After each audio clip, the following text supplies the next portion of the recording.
The Conquest of Happiness by Bertrand was written in 1930. To like many people spontaneously and without effort is perhaps the greatest of all sources of personal happiness. Happiness comes from throwing ourselves into life, which generally lessens the preoccupation with the self, a primary cause of unhappiness. Interest in oneself leads to no activity of a progressive kind. It may lead to the keeping of a diary, to getting psychoanalyzed, or perhaps to becoming a monk. But the monk will not be happy until the routine of the monastery has made him forget his own soul. Like Freud, he believed that repression of sex and love is much more damaging to a person than the act itself. A sense of sin makes us feel inferior and alone and so deprive us of happiness. Haunted and hampered by inner conflicts, we will not be able to achieve any external purpose. The solution, Bertrand Russell felt, lay in adopting a modern outlook in which superstitions have no place and in which we act only when we know that our actions will cause no harms to others. The psychological cause of unhappiness are many and varied, but a common reason seems to be the deprivation of some normal satisfaction while young.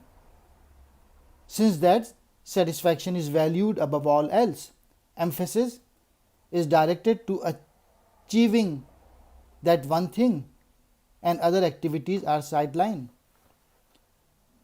What people fear when they engage in the struggle is not that they will fail to get their breakfast next morning, but that they will fail to outshine their neighbors. For the achievement of happiness, a sense of perspective and a balanced life are everything. Not only does the pursuit of money alone not bring happiness, it results in boredom. We must have intellectual interest if we are to grow and fulfill our potential. Another essential for happiness, continuity of purpose, stems from working. Who is ashamed of his work can hardly achieve self-respect. Russell concludes that happiness depends partly upon external circumstances and partly upon oneself. Going little deeper, he notes that unhappiness is the result of a lack of integration between the conscious and the unconscious mind, or between the self and society. The happy man is the man who does not suffer from either of these failures of unity, whose personality is neither divided against itself nor pitted against the world.